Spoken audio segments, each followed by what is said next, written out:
Guys, it's a massive special occasion.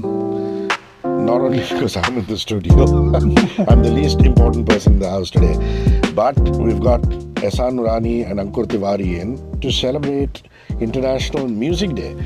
Guys, happy International Music Day to you. Ehsaan. And the same to you and the same to everybody who's listening to us today. This morning, afternoon, evening, whenever. Yeah, we hope to be repeated through the day. Yeah. Hi, Ankur. Hi.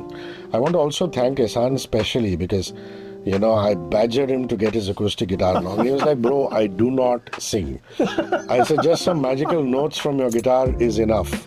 So the idea, and let's give everybody who's responsible for this recording their due, is that somebody from Netflix, from marketing and comms, just called and said, do you like the Archies soundtrack? I said, I love the Archies soundtrack. And they said, can we do a World Music Day special where we get the musicians or the music directors, the composers behind the album, we just talk about it. And also, during the course of that, also talk about some of their other work. And I said yes, simply because for me, this particular album is very genre defining. And Ehsaan, you want to talk about that? Talk about how, you hear rock music in mainstream Hindi cinema, and Dil Chahta Hai, which is your album, is really the pioneer of that. Mm-hmm. But rock and roll in this form, which reminds you of some of the greatest rock and roll acts of the world, is a charm by itself. And there's a little bit of cabaret there, tango in there, all kinds of stuff. See, the thing is, rock and roll has appeared in Hindi films in the past. Like with the Shammi Kapoor songs. Yeah. But it was like using the concept of rock and roll, but not literally true rock and roll, which is three chords, and the way with all those guitar lines and whatnot. So when Zoya called us up, we didn't know which film that we were, which film she was calling us for. She said, just come for a meeting. So we went, and she's saying, I'm making the Archies. And oh my God, we just said, oh wow, this is going to be great fun. And the thing is that, it was very easy for us to draw references for the songs because Loy and I have played this music. We've played in a rock and roll band, we've played in a rock band, we've done all the stuff like the Beach Boys and the Ventures and the Shadows and all the kind of stuff. So it's not only understanding the composition of that kind of material, it's also understanding the sonic space. That how are you going to, create those kind of songs. So it was really a lot of fun getting into the studio and, and the tunes came out one after the other. I'm sure Ankur can tell you about that. He was right there witnessing this thing going on, Both of you have Zoya Akhtar connection. I want to flip that around as far as Shankar Loy are concerned. They're literal icons in the business. Zoya has a Shankar Loy connection, and of course an Ankur connection. I mean, you've been there at the whole genesis of it, Luck by Chance, Zindagi Na Milegi Dobara. Right. And you too, with the Gully Boy involvement and now running a record label with her. Definitely an interesting mind, an interesting filmmaker who will come to you only if she really requires you. Ankur. Yeah, she is a crazy mind, a very, very musical mind. She thinks in music and she's had a knack of identifying amazing musicians, amazing music. The kind of references she pulls out, the kind of ideas that she has are very inspiring to see. And her writing itself, whatever she's written with Rima, when you read the scripts, it has a very interesting rhythm to itself. It reads musically. And whenever I have worked with her professionally as a music supervisor, you find instances which are screaming out for interesting music, and the ideas just keep on bouncing, and you can't one person just can't come up with an idea. It's about the bouncing of ideas together. So when eventually the magic happened in the room with Shankar Loy for Archies, with Zoya, with me there, with Javed Saab coming in, and other musicians coming in, I think, I don't mean to say that they do it every time, but this time I think you guys had cracked some 6 tunes in 5 days. Yeah, it was very fast. It was just like they were, I at one point when it went into the flow of the music, I was just sitting back and seeing are these guys aliens? Because they talk in telepathy, all of them. And it was just crazy magic. Okay guys, so we're going to go track by track with the Archies album because that is on the agenda. Suno features Tejas' vocals, Javed Saab's lyrics of course, Ankur is on the song, and Dot of course. Tejas is such an interesting artist, and back in the day you would depend on singing shows or reality shows or jingles to find singers. Yeah. Now there's this whole wave of independent artists who are just putting their music on the internet, Tejas being one of them. Yeah. Classic voice, a very jazz standards kind of voice, wonderful artist.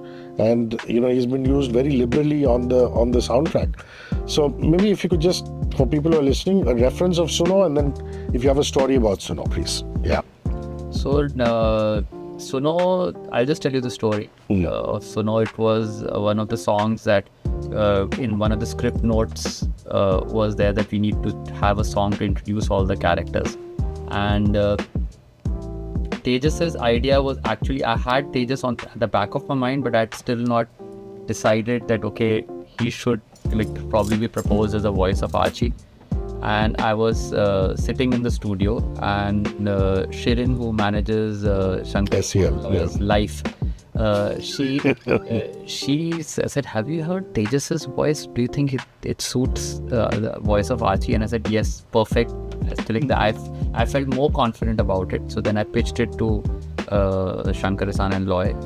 Ehsaan first, and Ehsaan really jumped on the idea. There was few more voices that we auditioned, but his was the voice we were leaning towards. And the genesis of the song was pretty much like I needed to put an idea. Zoya said what kind of melody it will be, and then I was hanging in the studio Island City where we mixed the album as well. And I was hanging with 2 or 3 musicians, and we just said I wanted to pitch an idea to her in the evening of could be the kind of melody. And we just went into the room and we played a few demos, and we thought that most of the songs that ended up being from the Islanders in the album were demos, that we should get these kind of songs made by some professionals. But Zoya liked the idea and she said, let's just go with this, and we ended up putting that song together. And it was just like serendipity of those people were around at that time, and we formed a kind of an act just for the movie called The Islanders. And because of Island City, the studio. Yeah, that's something I asked Ankur off the mic. I said, who are these Islanders? So he said, the folks from Island City Studios. The musicians who were hanging in Island City for some coffee at that time ended up in the Islanders. No, but Tejas has this EP out called Museum. We're playing a lot of it, and we're getting some great traction on it, man. People are loving the album, and it helps that he's doing mainstream Bollywood also. So lovely. So if you've decided not to play some strains of Suno, we will move to the next one, which is Vava Boom. I love it. Radio loves it. Everybody who listens to the song loves it. And really, it is an inseparable part of the Archies if you grew up reading an Archie comic. And Javed Saab to take that and to create a song out of it, really the youngest man in the room at any given point. That's the amazing part about him. I mean, even if you think about what he did in Rock On, where he wrote Meri Laundry Ka Ek Bill and Socha Hai, all these things. And in fact, that year, I mean, there were all the Filmfare Awards, etc., etc., etc. And I really thought Javed Saab should have won an award for that soundtrack, because that is completely out of a comfort zone. It's very difficult because bands don't write with situations, right? Sad song, yeah song, that song, birth song, death song, nothing like that. They just write from songs. They write songs because one from experience, yes, but also just to write songs. Like Pink Floyd and all that. They wrote "Wish You Were Here" and whatever. So for him to turn out this kind of thing, and it was really because he heard the songs and he had this twinkle in his eye. I said, man, this guy's going to really turn out good lyrics for this, because you could see the enthusiasm he had. Now, Vava Voom was a song that I was told to put on my headphones and play because I was disturbing Shankar and Loy while they were composing something else, and play, please put on your headphones and play. Don't, because otherwise I'm playing blues and all the whole day, my guitar. So I remember I was using my pink guitar, So I put on headphones and I was just fooling around, like, I don't know, just like really literally doodling, and I came up with this.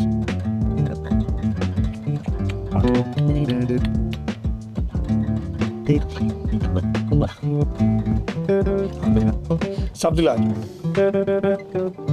So that kind of thing, I came up with that, and I just recorded it, with like a total typical drum kind of groove. And then I played it, and Loy said, oh, that's nice. He said, well, let's keep it in cold. So Zoya was not very sure. Javed Saab got very excited by this idea. He heard it and he said that's really, really different. It just reminds me of the old days. So we put it into cold storage, and then we pulled the song out again like after a few days, and then composed Vava Boom around this riff. So the riff was the main thing in the song. I remember seeing the Shillong Chamber Choir, being invited to the NCPA to see them, and I was just blown. It was a really ethereal out-of-body experience. And since then, they've really got their act together. They have, all the marketing pizzazz. Yeah. They know that they have to make it now, And it's great to see them on the soundtrack. And did you think of taking that call, get the Shillong Chamber Choir in, or somebody else's idea? And the song assumes a totally different dimension with them in it, the reprise version. So it was basically the script calling out for kind of a bookend. So the Suno reprise comes at a very pivotal point in the story. And just like the beginning of the film where you kind of introduce the characters like that, it was an idea that could have been an idea that's almost like kind of bookends the film together. So we decided to use the same melody for Suno and then take it to the Shillong Chamber Choir. Mainly them, because Zoya was describing how she sees Christmas, and I told her, like, this reminding me of Christmas I've spent in Shillong. And then she said, why don't we ask Shillong Chamber Choir? Because I've heard them sing in the church and they sing so beautifully. And during Christmas, I think everybody in Shillong is singing. Yeah.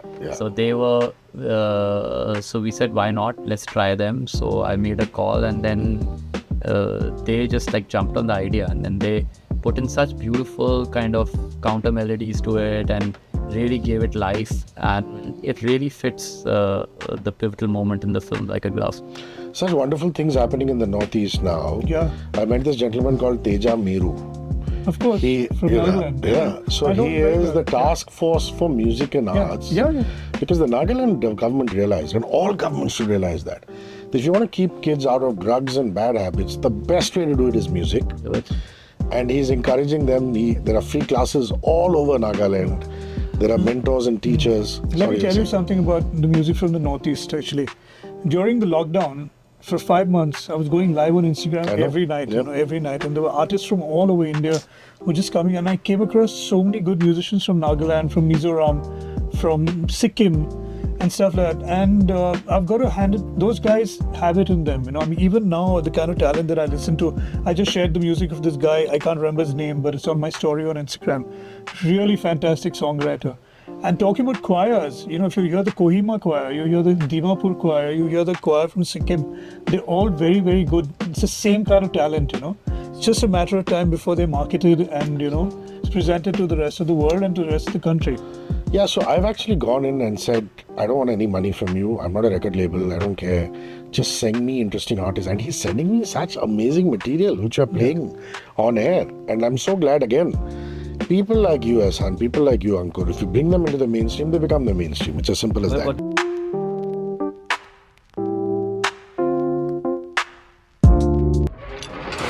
94.3 Radio 1.